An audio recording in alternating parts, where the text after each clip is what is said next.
जय श्री राम। प्रयागराज महाकुंभ 2025 से शुरू हुई एक कहानी जो अब खत्म हो रही है या अब खत्म होने को है। इस एक साल में मैंने बहुत सारे विरोध का सामना किया है। प्रयागराज से शुरू हुआ था वो विरोध, लगा कि अब ठीक होगा, महाकुंभ के बाद ठीक होगा। लेकिन मैंने जो कुछ भी करने की कोशिश की धर्म के रास्ते पे चलते हुए, मैं क्या कर रही थी? मैं कोई गलत काम नहीं कर रही थी, मैं चोरी चकारी नहीं कर रही थी, मैं लूटपाट नहीं कर रही थी, मैं बलात्कार नहीं कर रही थी। लेकिन मैं जो भी धर्म के रास्ते पे आगे बढ़ने के लिए कर रही थी उसे बार बार रोका गया, मेरा मनोबल बार बार तोड़ा गया। जिनको लगता है कि महाकुंभ से अभी तक मैंने धर्म को धंधा बना के करोड़ों रुपए छाप लिए, मैं आज बहुत उधारी में हूँ।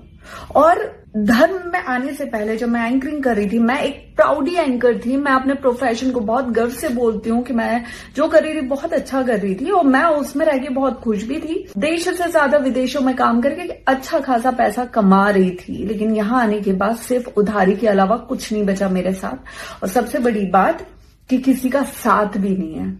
आज मैं ये सब आपको क्यों बोल रही हूँ? क्योंकि मैंने लगातार इस एक साल में जो कुछ भी करने का प्रयास किया है उसे रोका गया है, उसे तोड़ा गया है, उसमें विरोध उत्पन्न किए गए। और यही सेम चीज इस बार माघ मेला में भी मेरे साथ हुई है, जिसकी वजह से मैं बहुत ज्यादा हताश हुई हूँ। जबकि मैंने ऐसा कुछ भी नहीं किया जिसकी वजह से मेरा विरोध किया जाए। लेकिन विरोध करना शायद हमारे देश में यही एक चीज बहुत आसान है। और एक लड़की के साथ अगर आप उसका मनोबल नहीं तोड़ पा रहे हो, कुछ नहीं कर पा रहे हो, तो उसके चरित्र का हनन करो, फिर तो वो टूटेगी ही टूटेगी। तो भाई आप अपना धर्म अपने पास रखें। मैं कोई माँ सीता नहीं हूं जो मैं अग्नि परीक्षा दूंगी।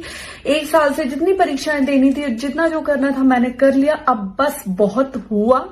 अब इस मौनी अमावस्या पे माघ मेले में मैं अपना स्नान करूंगी और उस स्नान के साथ जो धर्म पे चलने का संकल्प मैंने लिया था, उस संकल्प को मैं पूर्णतः विराम दूंगी और वापस अपना पुराना काम करूंगी, जिसमें ना ही कोई विरोध था, ना ही कोई चरित्र हनन जैसा काम था और ना ही उधारी थी। मुझसे अब कोई भी युवा, कोई भी भाई बहन ये बोलेंगे ना कि हमें धर्म से जुड़ना है, हमें धर्म के रास्ते पे चलना है, तो मैं यही बोलूंगी कि सबसे बड़ा धर्म है अपनी फैमिली से जुड़ के रहो, अपने परिवार में रहो, अपने घर के मंदिर में पूजा करो। इसके अलावा किसी को मत मानो।